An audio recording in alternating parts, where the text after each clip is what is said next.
여자분은 신내림을 받아야 되는데 신내림을 안 받고 있는 그냥 그런 야매 무당 같은 그런 분이시고, 남자분은 그냥 직장 잘 다니시다가 그만두시고 와이프를 보조하고 있는 배달 일을 하고 있는 남편. 여자분하고 남자분은 10살 차이 부부입니다. 10살 차이 부부. 남자 56이고 여자 46이에요. 자녀는 셋이나 있어요. 자녀 3명 모두 예체능을 시키고 있고, 되게 또 나름대로 자녀 셋을 예체능 시키니까 여유가 있고 그래 보이는데 다 빚밖에 없는 파산 일보 직전인 그런 부부입니다. 근데 여자분이 저하고 한 3살 4살밖에 차이 안 나거든요. 근데 이렇게 되게 나이 먹어 보이잖아요. 저는 이번에 이혼 수요 캠프 보면서 조금 여자분이 안쓰러워 보이고 안타까운 것도 좀 있었어요. 왜냐면은 여자분이 결혼 전에는 진짜 미인이시더라고. 지금은 방단의 느낌 나고 그러잖아요. 근데 여자분이 결혼 전에는 엄청 미인이셨어. 근데 이제 결혼하고 애기 셋 낳고 또 여자분이 지금 거의 가장 역할을 하는 거 마찬가지거든요. 남자분은 여자분 그냥 사업하는 거 도와주는 거, 그리고 배달 도와주는 거, 그런 거 말고는 하는 게 없고, 여자분이 이제 사업을 하고 이렇게 하는 건데 좀 사업이 또 잘 안 되고 이제 망한 사업을 계속 붙잡고 있고 빚만 늘어나고 그러다 보니까 여자분이 마음고생도 심하고 고생 많이 하다 보니까 얼굴이 이렇게 많이 늙은 거예요. 원래는 엄청 이뻤었는데 미인이셨더라고요. 이런 거 보면은 조금 그래요. 사는 게 복잡하고 쉽지 않다 이런 생각 많이 합니다. 저도 아마 뭐 한 4년 후에는 이분이랑 저랑 3살 4살 차이 나는데 이분처럼 이렇게 많이 나이 먹을라나? 40대 중반 넘어가면은 사람이 한 번씩 크게 늙는 시기가 있대요. 그게 이제 40대 중반, 30대 언제 이런 게 있더라고. 저도 이제 40대 중반 넘어가면은 갑자기 확 나이 먹어 보이고 그렇게 될 것 같아가지고 좀 마음이 그랬어. 제 또래거든요 사실. 3살 4살 차이니까. 물론 이 남자분하고 같이 사는 게 힘들어가지고 여자분이 많이 늙은 것도 있어요. 이 남자분이 서정우 씨가 여태까지 나온 모든 이혼 수요 캠프 남편들 중에 가장 욕을 많이 한다고 할 정도로, 정말 뭐만 하면 욕이야. 그냥 말 한마디만 욕이야. 너무 욕을 많이 하더라고. 이 남자분이 이제 전라도 분이세요. 전라도 뭐 어디였더라? 원래 전라도에서는 이게 뭐 욕이 아니래. 그냥 하는 말이래. 근데 그래도 너무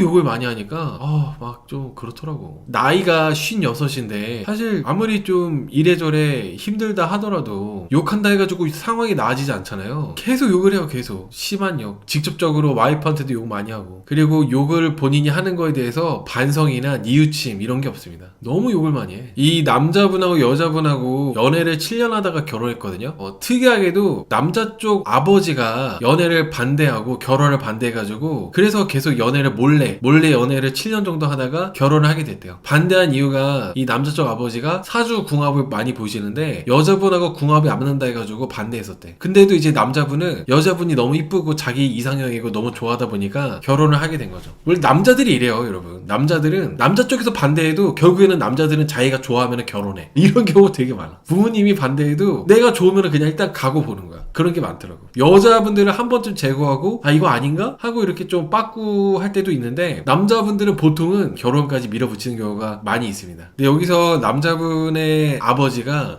무속인이셨대요. 남자분의 아버지가 무속인이셨는데 이 여자분하고 결혼하면서 그런 신기라고 해야 되나요? 그게 이제 여자분한테 간 거죠. 그래서 여자분이 결혼 전에는 그런 게 없었는데 결혼하고부터 자꾸 귀신이 보이고 자꾸 뭔가 이상한 사람들이 보이는 거야. 냉장고 옆에 누가 앉아있는 것 같고 그렇게 막 보이고, 그래가지고 그때부터 신내림을 받네 마네 하면서 이 남자분하고 갈등도 많이 생기고 그러더라고요. 지금 상황은 남자분이 여자분한테 신내림도 안 받으면은 이혼할 거다 지금 그러고 있어요. 왜냐면은 여자분이 신내림 안 받으면은 남자분이 자꾸 안 좋은 일이 생기고, 그리고 이 신기가 이 여자분 다음에 아들들한테도 이제 갈 수 있다고 하니까, 막내한테도 이제 이어갈 수 있다고 하니까, 그것 때문에 이제 계속 남자분이 이제 좀 많이 강요를 하고 있는 상황입니다. 저는 그냥 말로만 들어봤고 드라마나 영화에서나 봤지 실제로 이렇게 뭐 신내림 받으라 마라 이렇게 하는 거 처음 봤어요. 그리고 보통은 내가 사랑하는 내 배우자가 강제적으로 무속인의 길을 걸어야 된다고 막 이렇게 얘기를 주변에서 해도 그거 다 개소리다, 너는 걱정하지 말아라, 신내림 안 받아도 된다 하면서 옆에서 이렇게 해줬으면은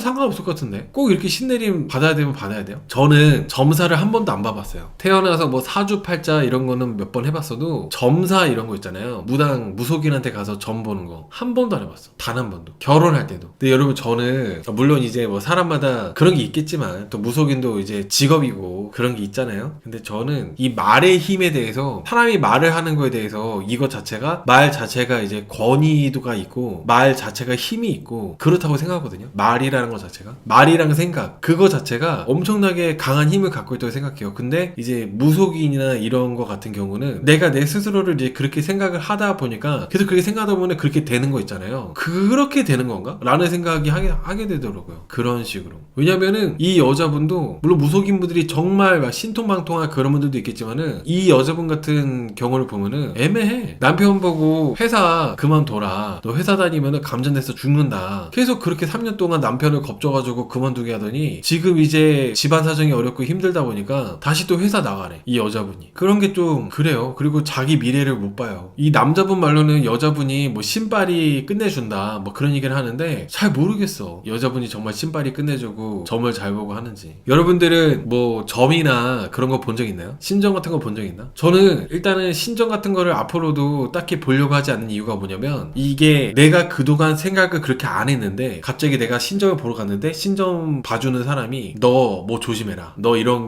거 하면 안 된다. 이런 얘기를 해. 그럼 그 얘기를 듣는 순간 제가 그거를 인지를 하고 제 머릿속에 그게 심어지잖아요. 엄청 영향을 받을 것 같아요. 그게 싫어서 신점을 안 보게 돼요. 볼 생각이 없어져. 신점을 안 봤으면 아무런 그런 생각을 전혀 안 하는데 신점을 봐서 그 사람이 말하는 걸 듣고 정말 그렇게 되는 건가? 라는 생각 때문에 그 생각이 사로잡혀가지고 내가 앞으로 하는 일에 지장이 생기고 영향이 가고 그게 저는 너무 싫다 보니까 아예 신점 보는 것 자체를 안 하게 되더라고. 가끔 가다가 재미로 유튜브나 이런 걸로 타로 같은 거야 뭐 심심할 때 보거나 뭐 가끔 어플로 뭐 무슨 사주팔자 이런 거 할 때가 있지만은 신점은 직접 그 사람한테 가서 내가 그 사람 말을 듣는 거다 보니까 상당히 좀 거부감이 들고 그런 게 좀 있어요. 그리고 그 사람 말이 무조건 맞지도 않고 100%가 아닌데 내가 그 사람 말을 들음으로 해서 신경을 쓰게 되잖아요. 그게 저는 되게 싫더라고요. 직접 그 사람의 말을 듣는 거다 보니까. 남의 말이에요. 어떻게 보면 무속인이 신이 아니거든요. 남의 말을 듣고 그 사람만 믿는 게 얼마나 위험한지가 저는 내 자신을 믿어야 된다고 생각합니다. 남의 말을 듣는 게 아니라.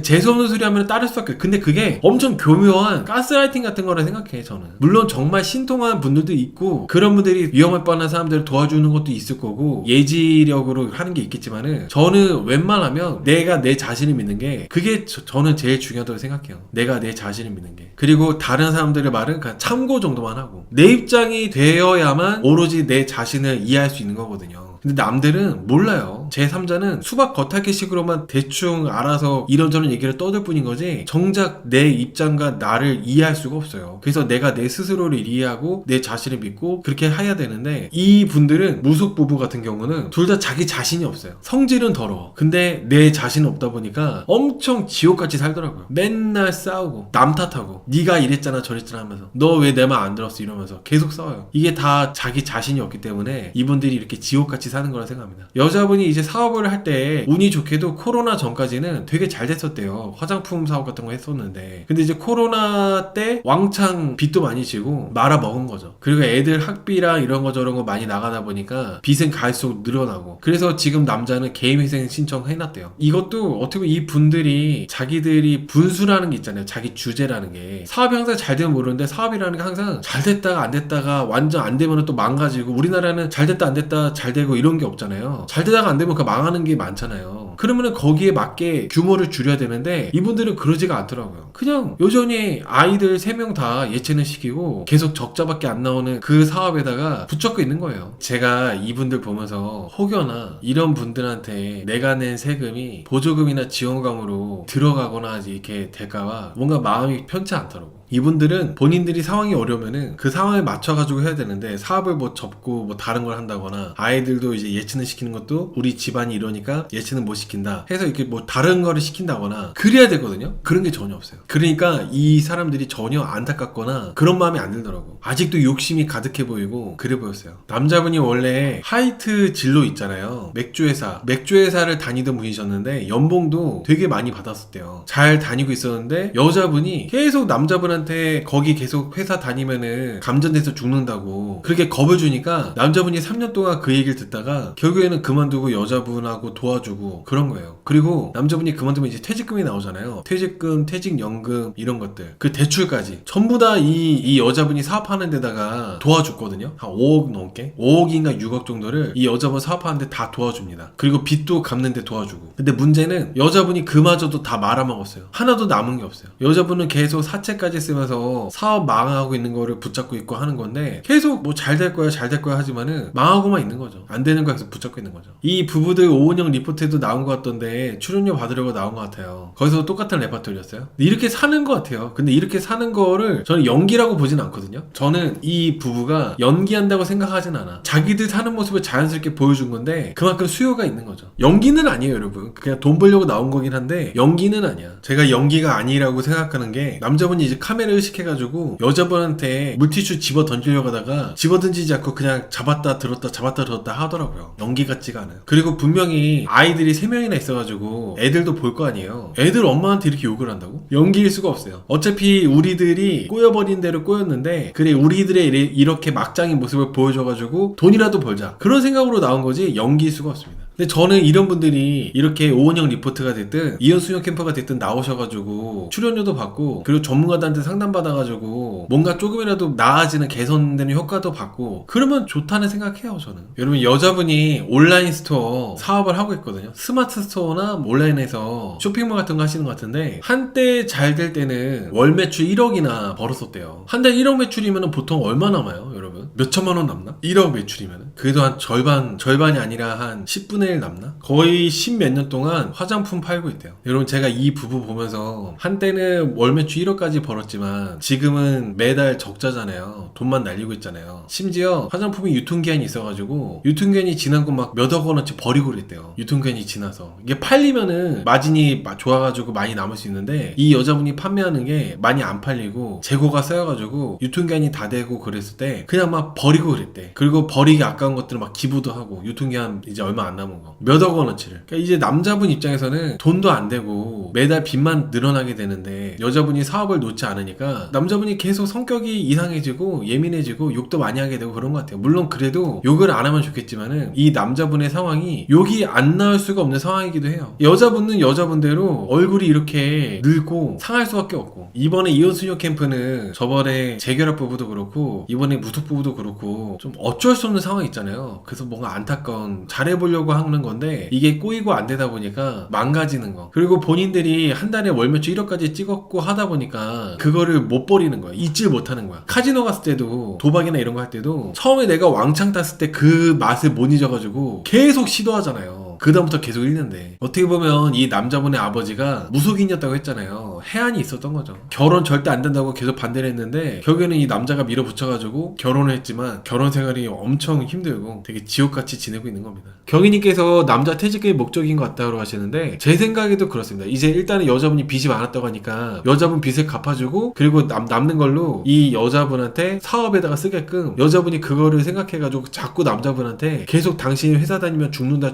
하지 않았을까 생각이 들어요. 왜냐면 남자분이 회사 그만두고 퇴직금이랑 이런 거 돈 나누는 거 있잖아요. 그거 전부 다 여자분한테 줬다고 하더라고요. 그런 거 전부 다. 남자분은 계속 그게 화가 쌓이는 것 같아요. 직장 다닐 때는 내가 뭐 아쉬운 소리 안 하고 그랬었는데 직장 그만두고 나서 백화점 택배일하고 하다 보니까 계속 은근히 그런 무시도 당하고 내가 이럴 사람이 아닌데 그리고 이 남자분이 석사까지도 마쳤대요. 대학교 석사까지도. 그러다 보니까 내가 이렇게까지 열심히 살았는데 열심히 산 거에 비해서 지금 내 사회적인 위치나 대우가 그렇지 않다 보니까 엄청 남자분이 화가 가득 차 있더라고요. 이 남자분이. 근데 저는 이 남자분이 정말 열심히 사셨지만은 이 여자분 말에 물론 여자분이 되게 좀 무섭게 얘기를 해서 그런 것도 있겠지만은 결국에는 선택과 결정하는 건 내 자신이잖아요. 너무 내 자신을 신뢰하지 못해서 그래서 이제 여자분 말에 흔들려서 이런 결정을 하지 않았나라는 생각도 해봐요. 사실 좀 죽는다 얘기했을 때 내가 조심하면 되는 거지 진짜로 그만둘 것까지는 아니었다는 생각도 하거든요. 왜냐면은 아이들이 또 3명 다 예체능을 하고 있기 때문에 고정적인 수입이 정말 중요한데 여자분이 이제 사업하고 빚을 빨리 갚아야 되는 말만 듣고 남자분이 그만둔 것도 저는 좀 너무 아쉬운 선택이었다고 생각합니다. 여러분 이게 매달 꼬박꼬박 들어오는 100만 원이 한 번에 들어오는 잠깐 들어오는 1000만 원보다 훨씬 더 힘이 있는 돈이에요. 매달 꼬박꼬박 들어오는 250만 원 이런 돈이 뭐 한 번에 왕창 들어오는 2천만 원, 1000만 원 이런 돈보다도 그게 이제 지속력이 그 돈의 힘이거든요. 잠깐 내가 운이 좋아가지고 뭔가 빵 터져서 2천만 원 3천만 원 벌었다 해도 그 돈에는 힘이 많이 없어요. 예를 들어서 주식으로 버는 돈은 힘이 그렇게 많지가 않아요. 근데 꼬박꼬박 월급 받는 거 있잖아요. 월급으로 받는 돈, 매달 들어오는 돈은 엄청나게 힘이 있습니다. 그 지속력, 계속 유지되는 그 돈. 근데 이 남자분은 이 여자분의 빚과 이 여자분이 사업해야 되는 것 때문에 이 남자분이 계속 꾸준히 들어오게 되는 월 수입을 그냥 그만둬버린 거잖아요. 되게 판단 미스였다고 생각해요. 그게 정말 너무나도 이 남자분이 잘못된 선택을 했다는 생각을 합니다. 뭐 어디든 다 마찬가지겠지만은 특히 우리나라는 정권이 바뀔 때마다 사업도 휘청휘청 하거든요. 이번에 뭐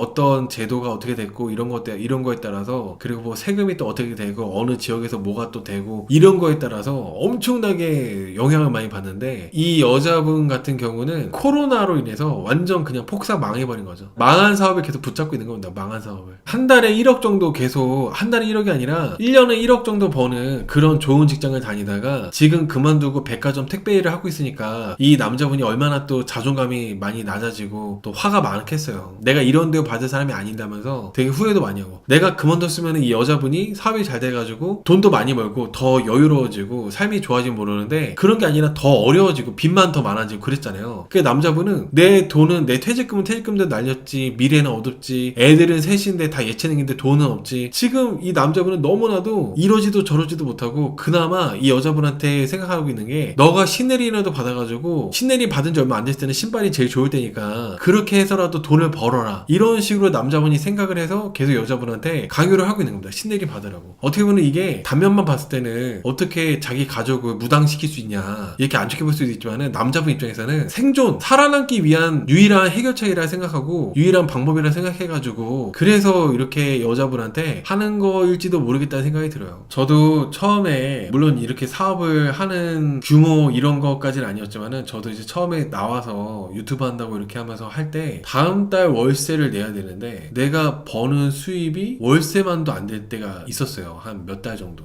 엄청 마음이, 사람이 성격이 좋아질 수가 없어요. 극도로 예민해지고 잠도 안 오고. 돈이라는 게 그래요. 돈 하는 게 사람들이 안 좋아하고 그렇지만은, 내가 내 통장에 돈이 100원 아니면 빵원 있는 거랑 내 통장에 돈이 그래도 한 300만원 500만원 있는 거랑 마음의 여유가 다르거든요. 그냥 통장에 돈이 얼마 찍혀있고 그 숫자일 뿐이지만은, 그 내가 삶을 대하는 자세 자체가, 내가 사람을 대하는 기분 자체가 내 통장에 얼마가 있냐 없냐에 따라서 천지차이에요. 그래서 내가 좀 성격이 너무 예민하고 그런다면은 통장에 꼬박꼬박 모아가지고 500만원 이상만 넣어봐봐. 그러면 마음이 뭔가 편안해진다? 500까지도 아니야. 그냥 300? 300 이상. 제가 그랬어요.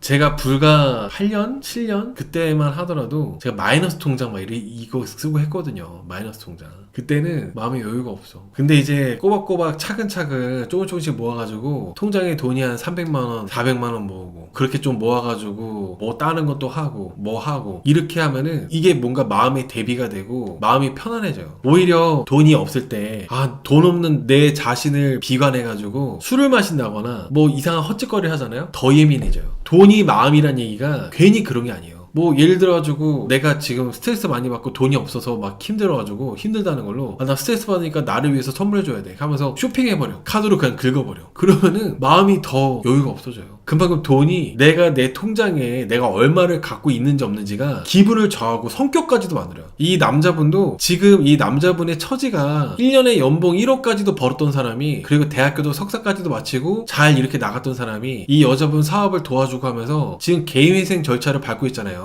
이 남자분도 원래 이렇지 않았을 거야. 원래 욕을 많이 하고, 이 남자분 원래 욕을 많이 했다고 하지만은 이 정도로 막 예민하고 화가 많고 이러지 않았을 거란 말이지. 근데 이 남자분이 지금 많이 생활이 안 풀리고 돈도 없고 계속 빚만 지고 하다 보니까 이 남자분이 막 뭐만 하면 욕이 튀어나오고 그런 거라 생각해요. 작은 거에도 화를 내고. 여자분이 남자분한테 뭐 밖에서 이제 일이 들어왔는데 이거 당신이 해야 된다고 하더라, 그런 얘기를 해도 남자분 입장에서는 여자분한테 막 욕을 해요. 이 남자분 원래 처음부터 안 이랬을 텐데 지금 엄청 궁지에 몰리고 계속 내가 내 인생이 이렇게 되고 돈이 없는 게 당신이 사업을 말아먹어서 그래, 이렇게 하면서 여자분 탓으로 생각을 하다 보니까 남자분이 그냥 말 한마디 다 욕을 하는 거예요. 좀 저는 근데 이게 남자분이 막 진짜 다른 남편들처럼 완전 막장이다 이런 거보다도 그냥 안타까웠어요. 여자분은 여자분대로 안타깝고 남자분은 남자분대로 안타깝고. 경희님께서 애들이 제일 걱정된다고 하시는데, 아이들이 한 명도 아니고 3명이잖아요. 형제끼리 똘똘 뭉칩니다. 딸도 있나 모르겠는데 아이들이 셋이기 때문에 게 똘똘 뭉쳐요. 아무튼 여자분이 사업 잘 될 때는 그 빌라 있잖아요. 빌라 건물도 사주고 외제차도 사주고 그랬대요. 보니까 뭐 랜드로버도 사주고 비싼 차 많이 타봤더라고 이 아저씨가. 여자분이 사줘가지고. 근데 이제 지금은 어려워지니까 그러지 못하지. 저는 이 분들이 자기들의 지금 현재 현실을 깨닫고 다 줄이고 아이들 예체능 시키는 그것도 이제 많이 줄이고 그래야 된다 생각해요. 나는 솔로나 이런 것만 보더라도 무용이나 이런 거 하시던 분들이 다들 필라테스 하시고 그리고 뭐 성악이나 다른 거 하시던 분들은 보험, 자동차 판매 이런 거 하시고 예체능이 그렇잖아요. 한의종 가신 분들도 그렇게 하시잖아요. 물론 아이들이 재능이 있어서 그렇게 뭐 시키는 것도 있겠지만은 인풋 대비 아웃풋이 너무 잘 되기가 어려운 게 저는 예체능이라 생각합니다. 공부보다도 더 어려운 게 예체능인 것 같아요. 공부보다도 어려운 게. 그래서 아무튼 저는 남자분이 계속 여자분한테 내린굿 해야 된다고 당신이 무당돼야 된다고 강요하는 게 지금 뭔가 희망이 이 여자분이 무당해가지고 돈을 많이 버는 게 그게 유일한 희망이라고 생각하다 보니까 남자분이 계속 여자분한테 그렇게 하는 것 같아요. 뭐 지금 여자분은 내린굿도 안 받고 무당 일을 많이 하고 있다고 합니다. 무불통신이라고 하나요? 무불통신이라고 하더라고. 무불통신. 내린굿 안 받고 무당이 아닌데 그냥 이제 자기가 신발이 있으니까 점 봐주고 그러고 있다고 하더라고. 아마도 이 여자분이 그렇게 점을 봐주고 하면서 버는 돈은 전부 다 아이들한테 쓰겠죠. 아이들 교육비에. 운명정쟁 49가 뭐예요? 운명정쟁 49가 그런 게 있어요. 근데 이게 여자분이 나오기에는 정식 무당이 아니잖아요. 못 나올걸요? 무당도 라이센스 같은 게 있어야 된다고 하더라고. 이분은 정식 무당이 아니라서 그런 서바이벌에 못 나와요. 야매 무당이시기 때문에 아직 내린굿 안 받아서. 그래서 못 나오죠. 내린굿 돈도 어마어마하지 않나요? 몰라요. 내린굿 하는데 돈 얼마 들어요? 내린굿 하는데 돈 얼마 들어? 여기 보니까 1억도 있고 4천만 원도 있고 뭐 이렇게 많아. 개인 택시보다 더 비싸네. 여러분 이게 저는 물론 천차만별이겠지만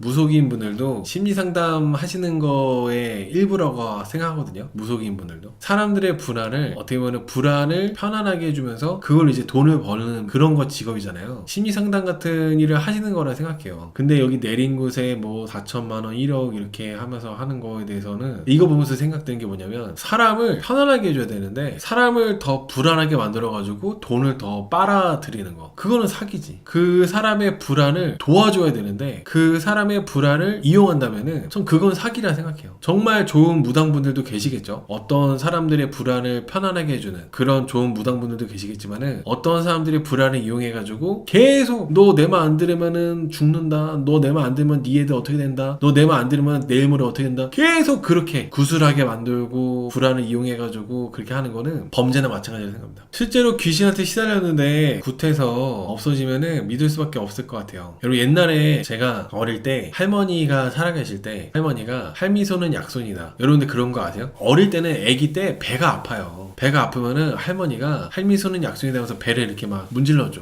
그럼 배가 괜찮아져. 그게 의학적으로 뭔가 근거도 없고 그런 건데 기분이 좋아지는 거예요. 기분이 나아지면서 내가 그렇게 생각이 드는 거지. 플라시보 효과라고 하잖아요. 플라시보 효과. 그냥 내가 기분이 그런 것 같아. 그래서 뭔가 나은 것 같은 느낌이 드는 거야. 분명히 내가 계속 귀신이 보이고 헛게 보였어. 근데 막 귀신같이 무서운 사람을 보고 이 사람이 귀신은 내가 쫓아줬다 하니까 진짜 그게 믿게 되고. 여러분 그래서 제가 이 말의 힘이 중요하다고 하는 거예요. 말이라는 게 말 자체가 어떻게 보면은 좀 초능력 같이 그런 게 있다고 저는 생각합니다. 내가 입 밖으로 내뱉는 말 자체가. 무속인이나 무당이신 분들은 그런 거를 잘 활용하시는 분들이라 생각해요. 확신을 갖고 얘기하면서. 남자분이 금전적으로 여유가 있었다면은 여자분한테 무당되려고 안 했을 거라고 얘기하더라고요. 지금 금전적으로 여유가 없다 보니까 당신한테 자꾸 무당되려고 하는 거라고 당당하게 얘기하는데 그만큼 지금 이 남자분이 막다른 길목에 몰려있다고 저는 생각합니다. 지금은 여론이 안 좋지만은 대표적으로 민희진 갑자기 떠오르는 게 민희진 씨. 민희진 씨도 이런저런 불리한 점이 많았고 분명히 뭔가 하이브하고 법적으로 많이 유리한 게 하나도 없는 상태였는데 민희진 씨가 기자회견을 열어가지고 얘기를 하면서 전세 역전하고 막 그랬었잖아요. 물론 지금은 또 다시 여론이 안 좋긴 하지만 그게 말의 힘이라 생각해요. 여론을 뒤집는 거. 저는 이 남자분이 나름대로 일도 안 하시는 것도 아니고 그렇지만은 다른 건 다 이해가 돼도 너무 이것만큼은 좀 공감이 안 되고 문제라고 생각했던 게 뭐였냐면 남한테는 되게 잘한대요. 근데 가족들한테는 그냥 말 한마디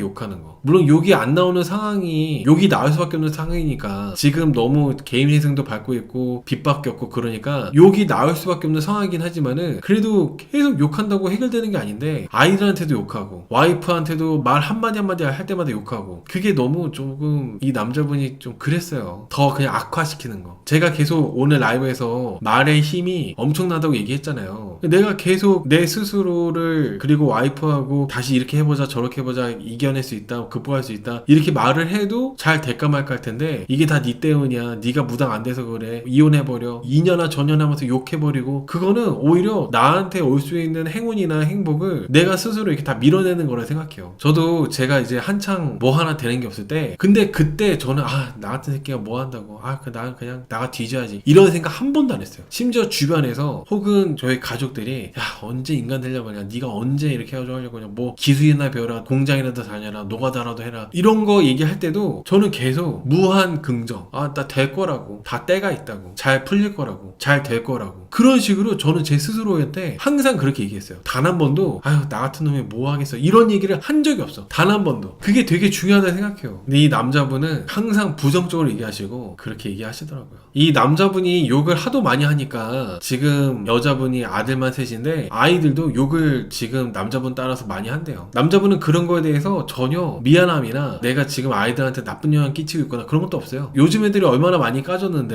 라고 하면서 어차피 다 욕 많이 한다고 그런 식으로 얘기하더라고. 물론 친구들하고 있을 때 욕할 수도 있겠죠. 어른들 앞에서 욕하거나 그런 거 전혀 없어요. 저는 이제 제 아들이 중학교 2학년이니까 그런 얘기 종종 해줘요. 욕을 해야 될 때는 욕을 해도 된다고. 친구들하고 그런 거 있을 때. 근데 아빠나 어른들 있을 때는 하지 말아라. 욕을 무조건 안 하는 것도 그 애들 또래에서는 괜히 뭔가 약해 보일 수 있고 그러니까 해야 될 땐 해야겠죠. 근데 이제 어른들이나 다른 사람들 앞에서는 하면 안 된다. 그렇게 얘기를 하거든요. 근데 이게 지금 이 남자분은 50대 중반이 넘었잖아요. 56살. 너무 욕을 심하게 하니까 그런 걸 보고 이제 아이들까지도 하고 저도 제 아들 앞에서 욕을 안 하거든요. 운전할 때도 욕 안 해요. C조차도 안 해요. C조차도. 그 아들을 가끔 혼내야 될 때나 그럴 때도 욕 안 해요. 근데 이 남자분은 욕을 진짜 많이 해요. 아이들 부를 때도 욕하면서 불러. 이 새끼 저 새끼는 기본이고. 너무 욕을 많이 해요. 여러분 이게 사람이 욕을 계속 듣잖아요. 시들어요. 저는 이 여자분이 요즘 40대 분들보다 훨씬 나이 먹어 보이고 할머니 같아 보이잖아요. 저는 그게 이 남자분한테 하도 욕을 들으면서 이렇게 살다 보니까 물론 사업이 안 돼서 힘든 것도 있겠지만은 이 남자분이 그래도 사랑을 많이 주고 우리 여보 괜찮아 이렇게 하면서 했다면 모르는데 계속 이 여자분한테 욕을 많이 했대요. 20년 전부터. 그래서 여자분이 욕을 너무 많이 듣고 그렇게 결혼생활 해가지고 사람이 시들었다고 생각해요. 가정환경 자체가 막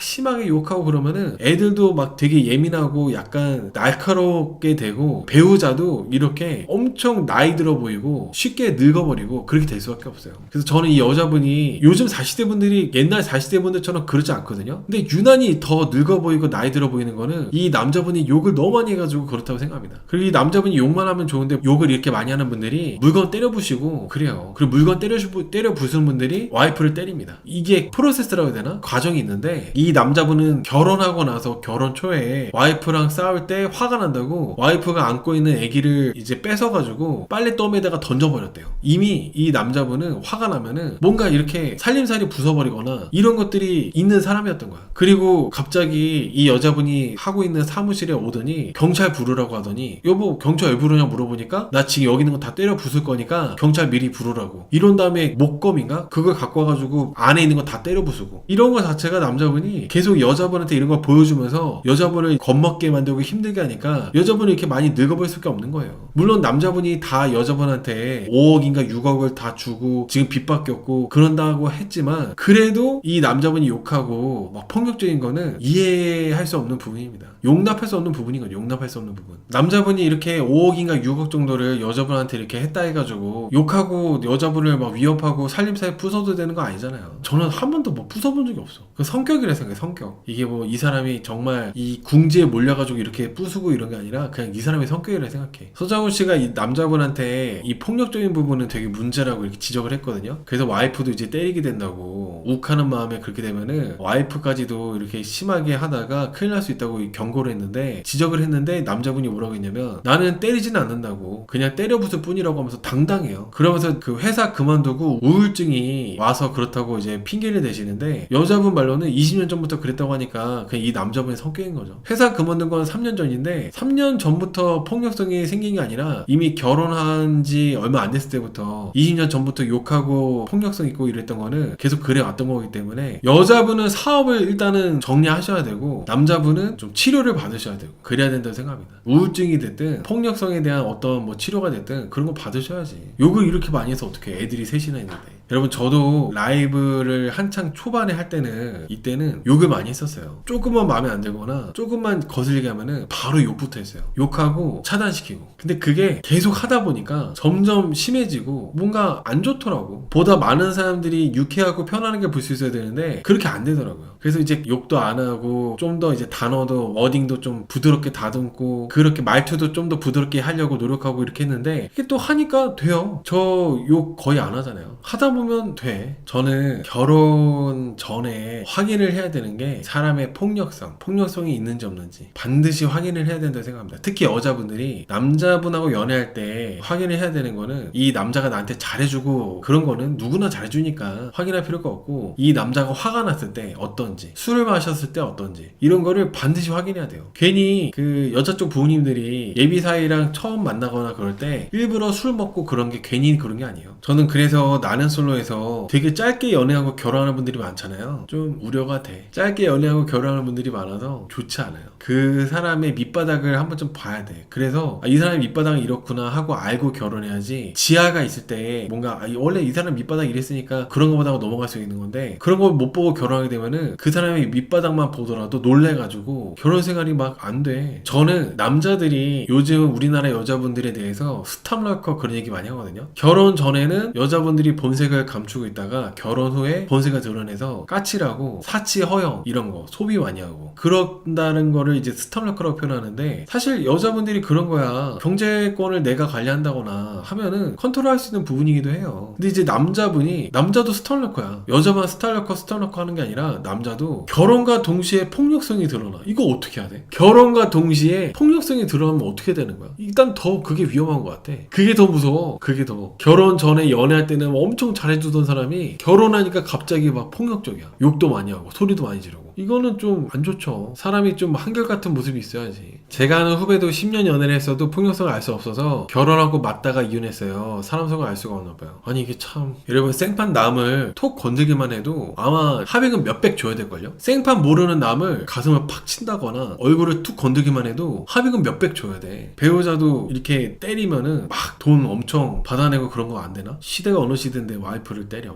지금 이제 남자분 문제 위주로 얘기를 많이 했는데, 여자분은 여자분대로 문제는 아까 얘기한 것처럼 돈을 벌면 빚을 갚아야 되는데, 이 여자분은 돈이 생기면은 빚을 안 갚고 상품을 사입하는 데 쓴대요. 그러니까 계속 빚만 더 늘어나는 거죠. 그게 상품을 사입하면 그게 다 팔려야 되는데 안 팔리고 재고로 계속 쌓이니까. 남자분은 여자분한테 뭐 대출도 받아주고 퇴직금도 주고 퇴직연금까지 주고 그래가지고 6억 정도를 줬대요. 근데 이 여자분이 물론 잘 될 때는 건물도 사주고 외제차도 사주고 했지만은 지금 다 망해가지고, 망하면 이제 줄여야 되는데 계속 욕심을 내는 거예요. 내가 이제 하면은 또 잘 되면 돈을 잘 벌 거야 이런 생각으로. 그래서 갈비 사업에 꽂혀가지고 갈비 사업 하겠다 그러고 쌀도 판매한다 그러고 있어요. 근데 이게 쿠팡이라는 그런 대형 플랫폼이 있는데 거기서 그냥 이제 구매하고 사고 그러지, 이 여자분 사이트에 굳이 들어가서 쌀을 사고 그리고 갈비를, 이 여자분 사이트에 들어가서 굳이 갈비를 사고, 이게 사실 되게 좀 무책임하고 신뢰하기가 어렵다는 거죠. 여러분 옛날에 기억나세요? 제가 옛날에 제 탁형 쇼핑몰 한 적이 있었어요. 탁형 쇼핑몰 해가지고 거기서 이것저것 한번 팔아본 적이 있어. 제 거기 안에서 꼬치도 팔아보고 낙곱새도 팔아보고 먹는 거 몇 번 팔아보고 과일도 팔아보고 해봤거든요. 저는 어떻게 했는지 아세요? 그냥 여러분 사주세요 이렇게 안 하고 내가